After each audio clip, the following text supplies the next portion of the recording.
Καταρχάς, σας ευχαριστούμε και πάρα πολύ για άλλη μια φορά που είστε μαζί μας. Να παρακαλέσω το επόμενο πάνελ να έρθει στη σκηνή μας. Επιχειρήσεις και κοινωνική συνεισφορά. Στο πλαίσιο της κοινωνικής συνεισφοράς, πόσο σας ευχαριστούμε που είσαστε μαζί μας σήμερα. Πολλές εταιρείες, πελάτες, συνεργάτες. Είμαστε πραγματικά ευγνώμονες πολλές φορές για το ότι μας ανέχεστε, το ότι είμαστε αφοσιωμένοι στην αλήθεια. Πόσο ευγνώμονες είμαστε στους χορηγούς μας, που είναι πολύτιμοι πελάτες μας, τη Henkel, τη ΔΕΗ, την Παπαστράτος και φυσικά το Πράσινο Ταμείο, που πολλά σημαντικά πράγματα στη χώρα μας γίνονται λόγω του Πράσινου Ταμείου. Κυρία Παπαδοπούλου, η σκηνή δική σας. Thank you very much. This session will be held in English. And really is actually about companies and their social contribution activities and programs.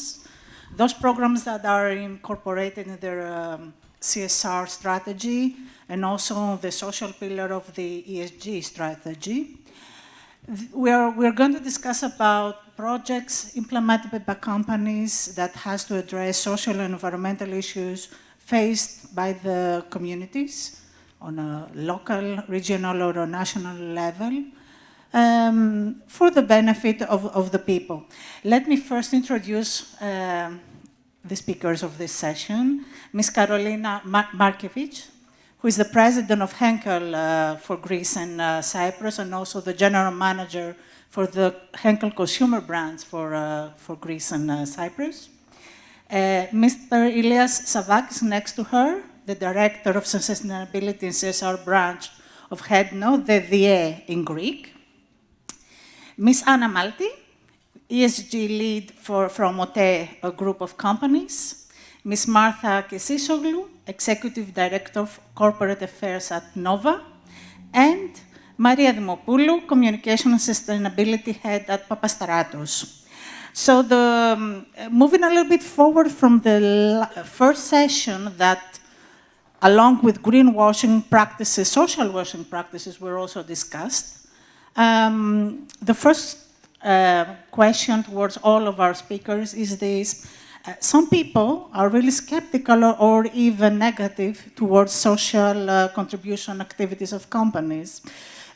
Their line of thinking and their claim is that companies should really focus, why should they focus on this?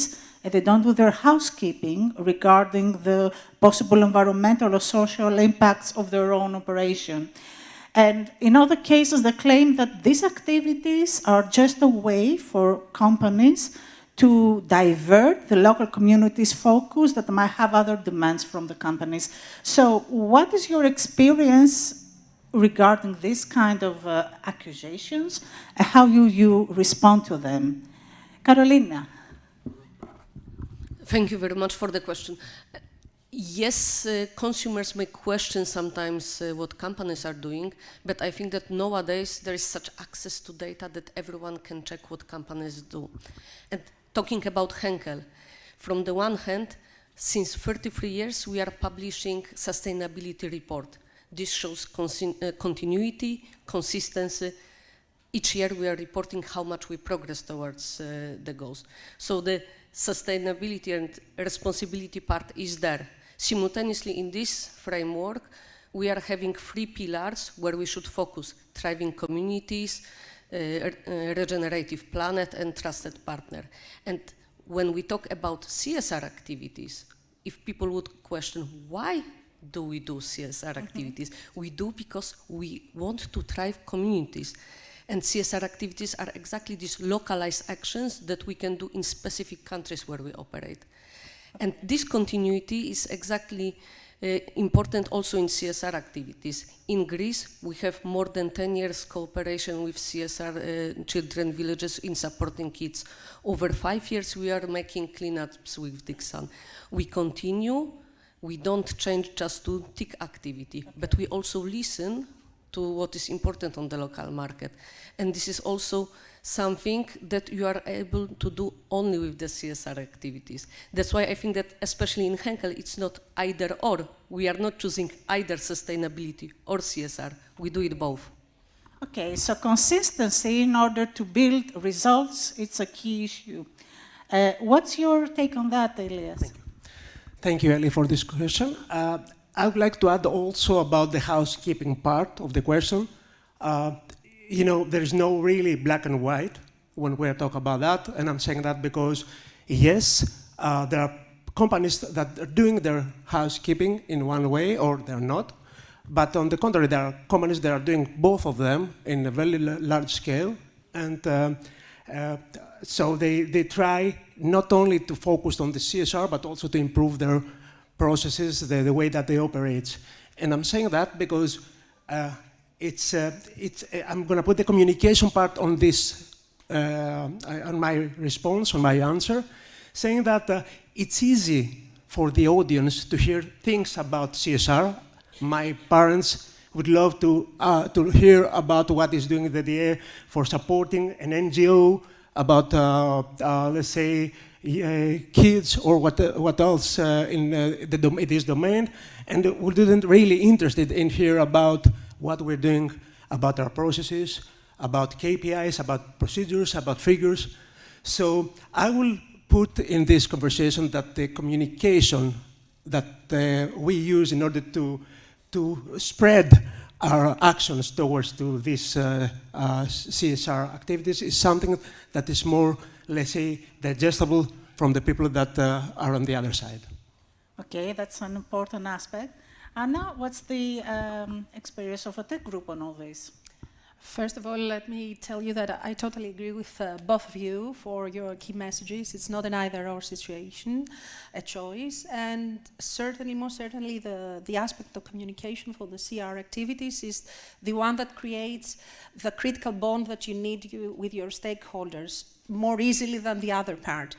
For us at the tech group, it's a long journey, a sustainability journey, and we can say with pride that we have transformed over the years. It's at the beginning of course, we stick to housekeeping. It's a very smart expression, the housekeeping. It was easy for us to, let's say, more than 15 years ago, to establish processes where there weren't any about environmental management systems, health and safety management systems.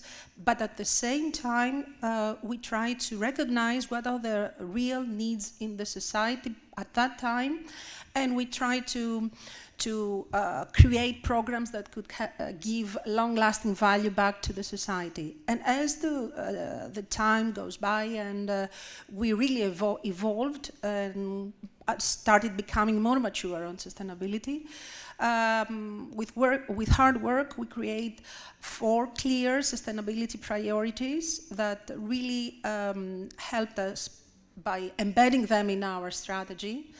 And let me tell you that it's not embedding sustainability into your strategy is a never-ending process. Caterina Parisi mentioned that it isn't happening. Actually, it is happening, but it's a long-lasting process that really never ends. So these clear sustainability priorities that we have goes in parallel with our social contribution program. And what we've changed along the way is that we turned our social purpose closer to our core business, what we offer to the society as a company, as a brand. So most of our social initiatives were focused on technology, on giving digital skills to the society, to seniors, to students, to train the trainers, STEM education, seniors education. Back before COVID, we had a long program about this. So that was the element that we tried to adapt as we were moving along the way of our sustainable transformation. That's an interesting point, the relevance of your social contribution activities towards your business focus and your operation. Martha, what's the experience in Nova on this? Okay, first of all, thank you for inviting me, and I see many familiar faces in the audience. Let's start by saying that New Nova celebrated its first year some months ago, so we now have the chance to embed sustainability in all aspects of our operation, which is a pro. Having said that, I would say that in terms of initiatives, we primarily focus on environment right now. We have a big reforestation project that we are currently realizing at Kada, Evros, and at Rhodos, and we are about to announce our next steps. And we also focused a lot on sustainable cities by relocating and repurposing buildings that were in areas of Athens that are not traditional, let's say, areas for buildings such as Kolonos or Leoforos Athinos, in order exactly not to, let's say, further add on to the desertification of the urban landscaping, which also has a social impact. Now, moving on to the CSR and sustainability, I think that in this era that we are talking about ESG financing, everything is aligned towards sustainable operation. And sustainability is financial sustainability, is environmental sustainability, social sustainability, so it encompasses all parts of a company's operation.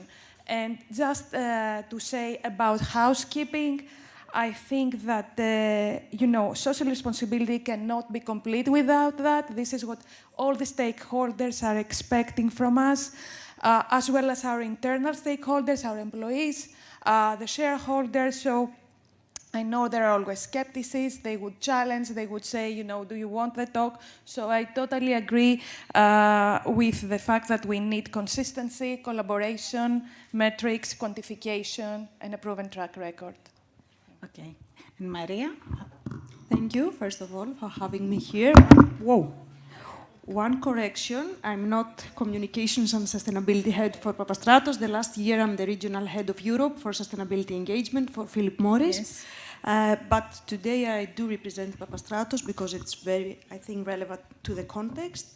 So, one comment. First of all the co-speakers very nicely explained and shared the interesting insights. So I will try not to repeat myself for the sake of time. But I would like to stay in one word that you used in your question, and this is, the accusations part.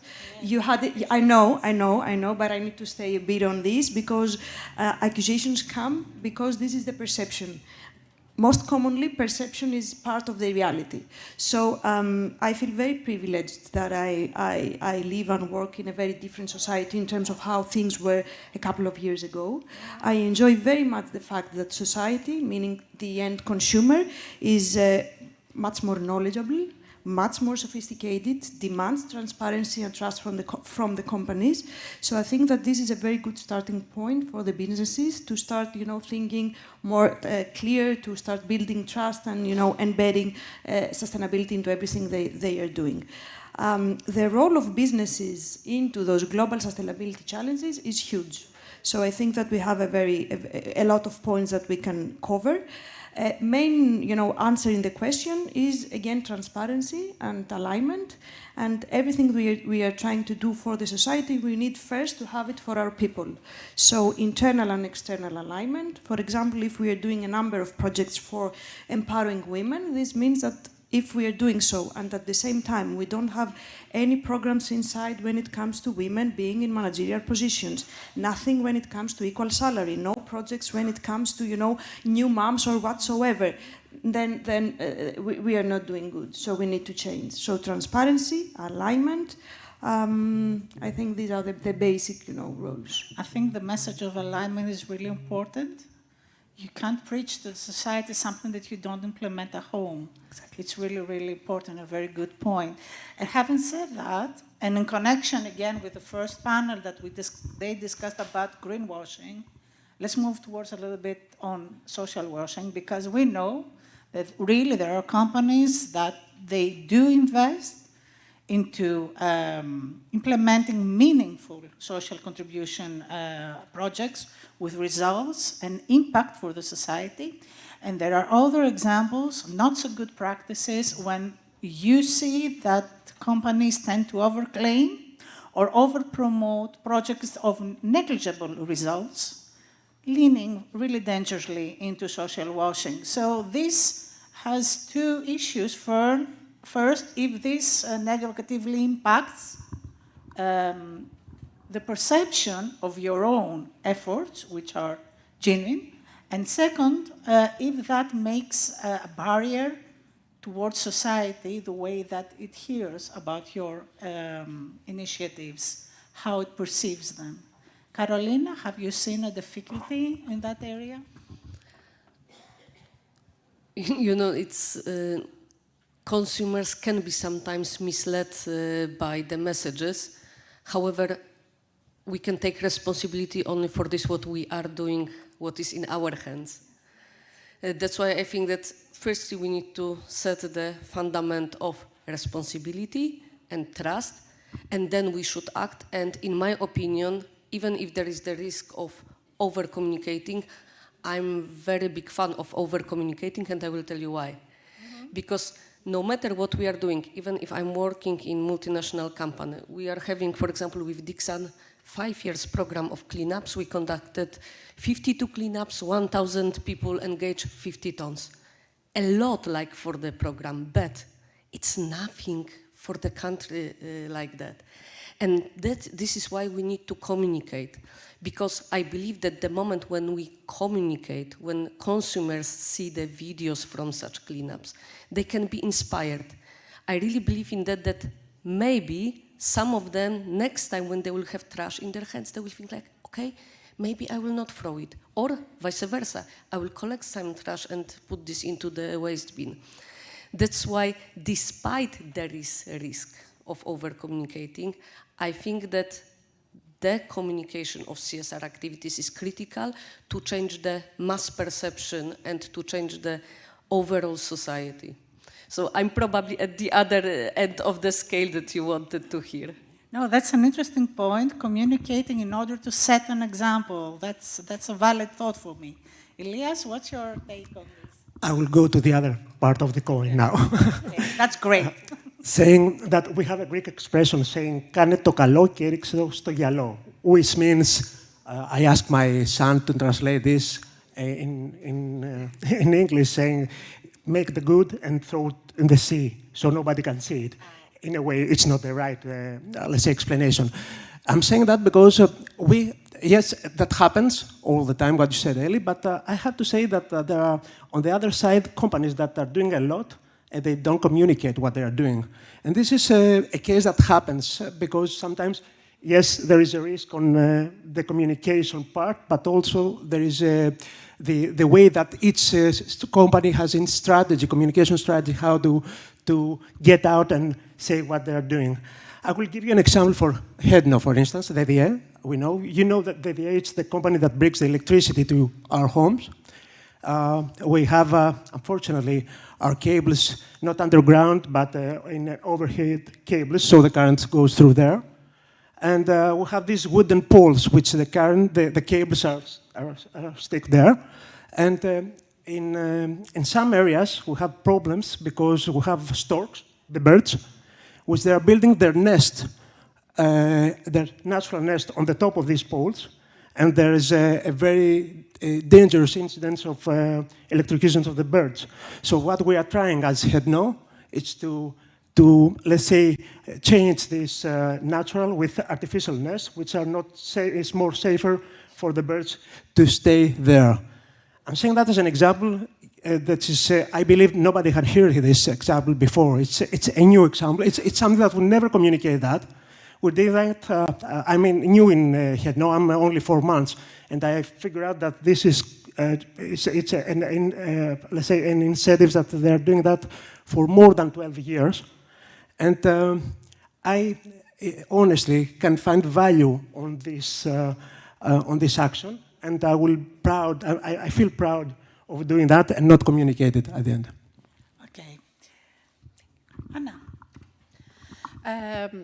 I'm by nature very optimistic and very positive person. So my motto is that the truth always prevails. And if I see things from a marketing perspective, I'm not a marketeer, but it's a common sense to say that You are not judged as a company only by what you communicate about your green products, your CR activities, but from your whole behavior as a company, from what products you offer to your customer, from your quality of customer service that you offer to them, for your prices, from your retail network and how you help them in everyday life to get your product, to make your product accessible.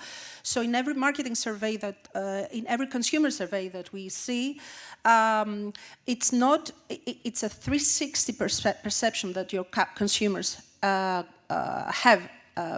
for you.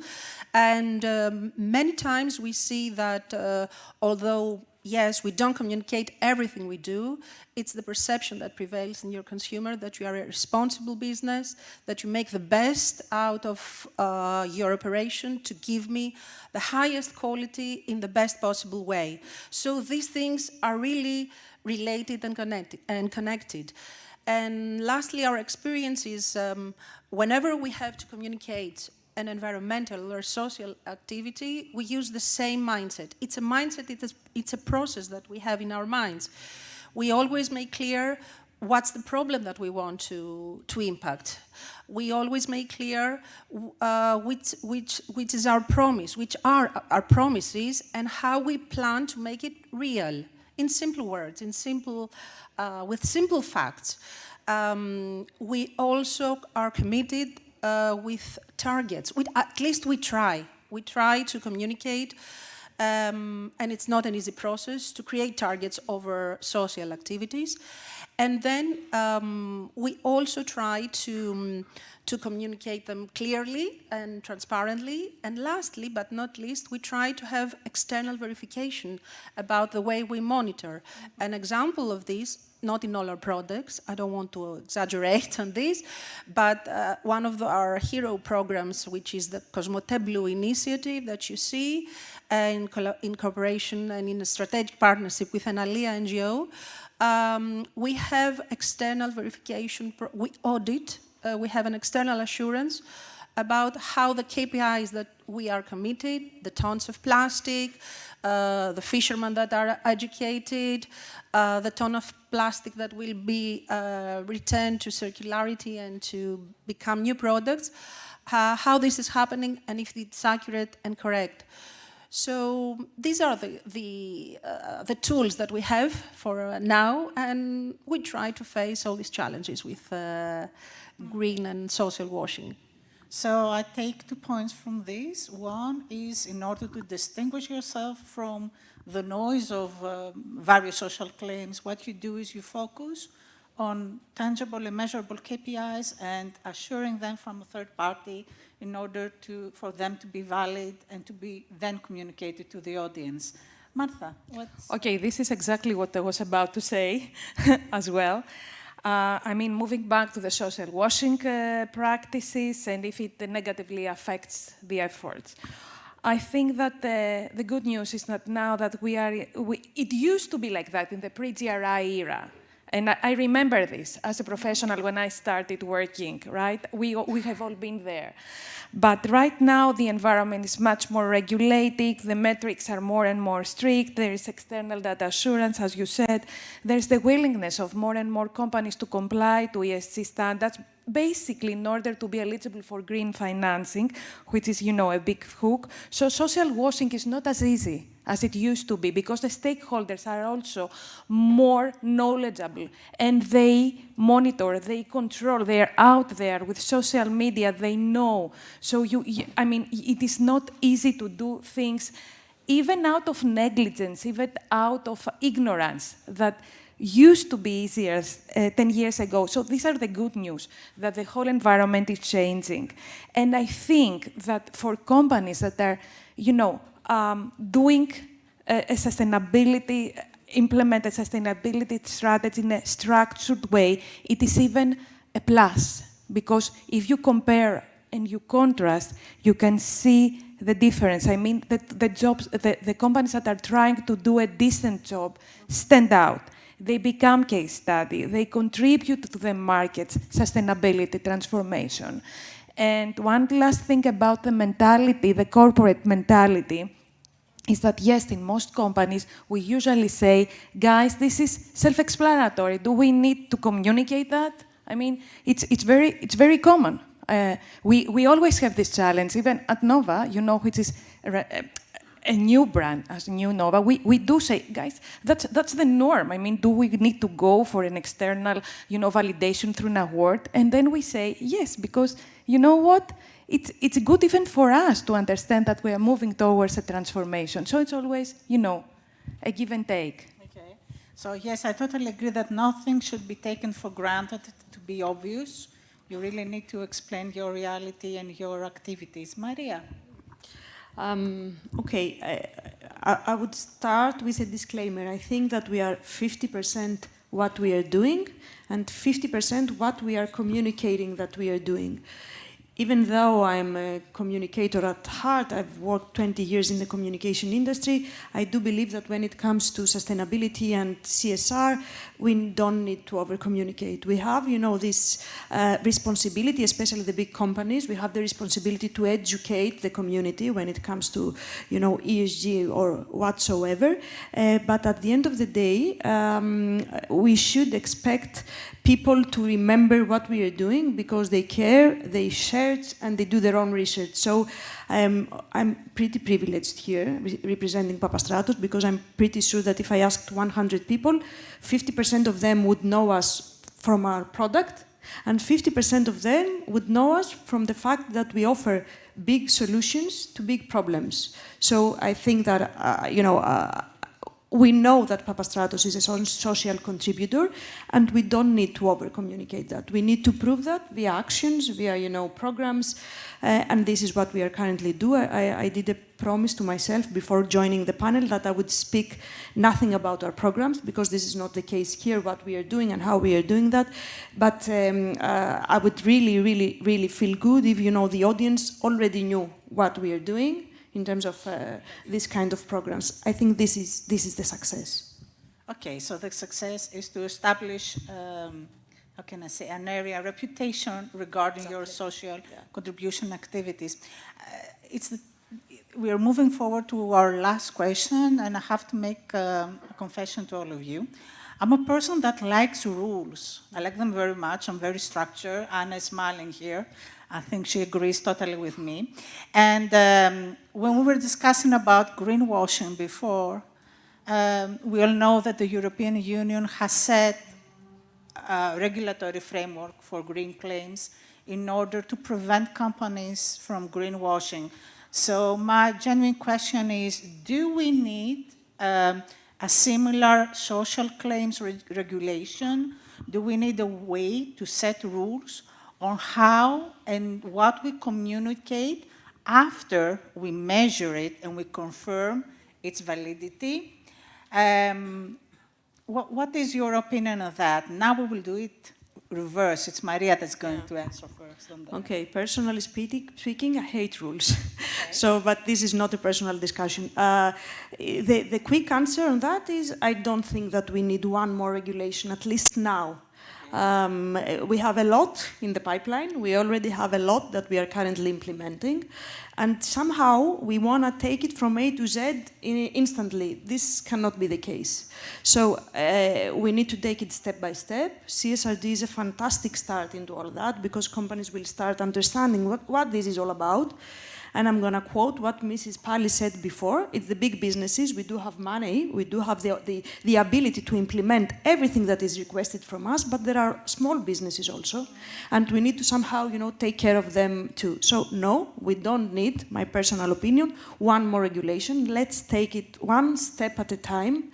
Let's see how we perform and how we educate the community. I'm basically speaking about Greece now. And then there's more time to add regulation. And if I may, historically, we know that, you know, when culture comes first and then regulation follows, most of the times this is a successful model. So you think it's more an issue of culture and ethics of Yes, the companies? Exactly. Okay. Martha, do you agree? Do you think that we need a little bit of, how can I say, a framework here about social That was a very washing? interesting approach, and I understand why Maria says that and about the culture change, but I would say that I agree. I mean, yes, absolutely, we need it. And let me explain why. Although it's less data-driven than the environmental indices, I mean CO2 emissions, there are social initiatives that can be measured. We can develop a social strategy with a long-term perspective and have it measured and have it externally assured. And it's not easy at all. In many cases, it requires hard decision, what to support, what not to support. So having said that, I think we have a valuable tool that is called SROI. I mean, we could start from there. It doesn't have to be a regulation, but it has to be something that is a benchmark inside the company and says we need to have a balance because, you know, the social support is always a little bit intuitive as well. I mean, you see an NGO that it doesn't have even data as yet. And you can see an opportunity out there, so you don't want to kill it by being too regulated. But then what you can do is you can have some big initiatives that are regulated or whatever measured. Let's not use the word regulation, let's use the word measurement, that are measured, that they have a continuity, that you know their impact, and then you also invest to social initiatives that you take a bet on and you see how they develop. But if you develop this methodology, I think that it helps the company in order to structure the social policy overall, and it can make a difference for the market sustainability transformation. Okay, this is a very interesting thought. What you're talking about is to agree on a specific methodology in order to be able to measure the impact. And SROI is a good example of such methodology that you can use to create a baseline. And give some space for intuition. I would say that SROI can also give you, I mean, in the company, internal information about how impactful it's the effort that is putting. Anna? If I may, Yes, sorry Maria, for that, yes. because it was a very good point that Martha made.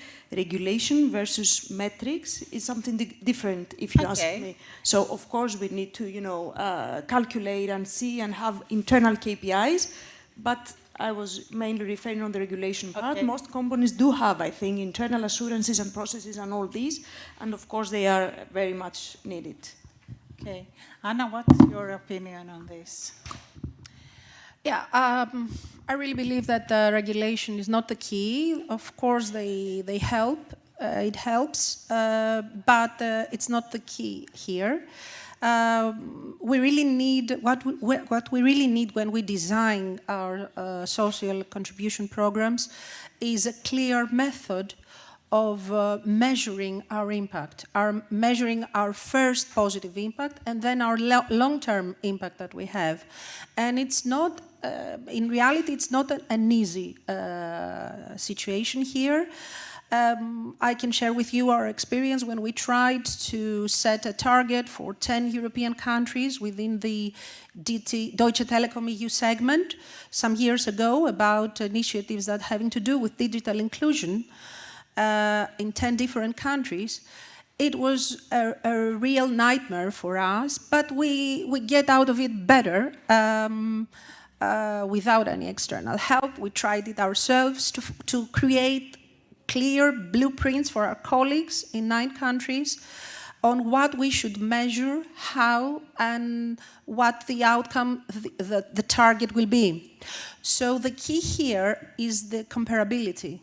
Whatever is not measured and cannot be compared, it's like it doesn't exist.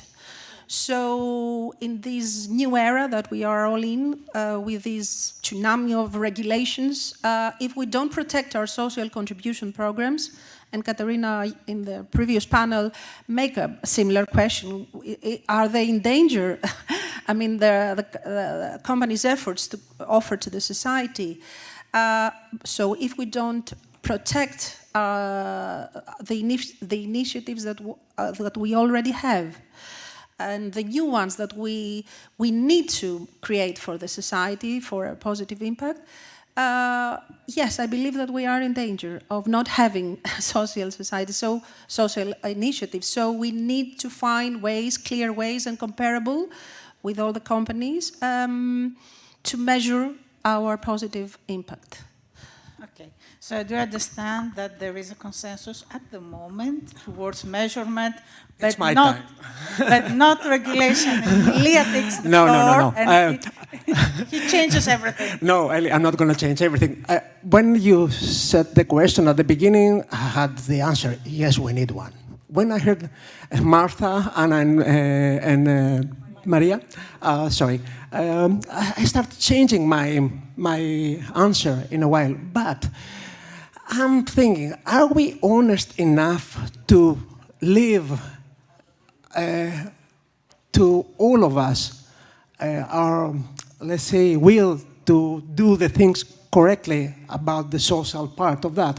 I'm saying that because I was thinking, do we really need, let's say, a regulation saying how much is going to be the percentage of the women in executive positions? If you ask everybody here, will say, no, we don't need it, but we have it. Yeah, we need it. That's what I'm saying. So that's why I'm not sure if the correct answer is to say, no, we don't need it, we're going to just use a methodology, as very correctly you said before. But my feeling is that in order to train ourselves, we most probably need something out there. I'm not sure if it's going to be regulation, going to be rules. I'm not really sure. And if you give me just 30 more seconds, I have to add, I have an experience from local communities. You know, in our municipalities and our cities, there are a lot of, let's say, athletic or other, let's say, somatia. Sorry about I forgot the word. Clubs, thank you, clubs, yes. And the previous year, the city was funding these clubs in order to support them with no control. And believe me, there was a chaos in their operations. So the government came and said they put a rule, a law on that in order to, let's say, not control, but also to be sure that the money that they're giving is going to go to the right directions. That's just some thoughts that I would like to share with you. That's why I'm not disagreeing with what my colleague said before, but I'm not sure if this is the right solution to our question. So you see, you think that we might need a framework for the operation of those programs? Something like that. Something which is going to be a bit strict on what we have to do, and yes, to also to come back and say with a normal way, with a methodology, with a lot of specific things what we are doing. Not very, very heavy. Very heavy, exactly. But something that it might prevent from the social washing epidemic, let me say. Exactly. Carolina? And I was actually thinking in the same direction, that usually where there is certain framework, metrics aligned, KPIs, it allows to have the same language between the different stakeholders. Okay. But if this is necessary, when it would be necessary, I would leave this to experts, because I'm also afraid that if today we would get very specific measurements, we can kill exactly this localization, these specific needs, listening to the needs here. That's why I think that until something new will be created, I think that SDGs are enough when it comes to the directions and showing where are the needs. Okay. So this is a fair point, that a detailed regulation might kill the real essence of those activities and their purpose and their impact. So that was the last question, and we are right on time. I think we really beat the Parisi team. And I want to thank you all for your contribution, your thoughts, and the generosity of sharing your experience with us. Thank you very much.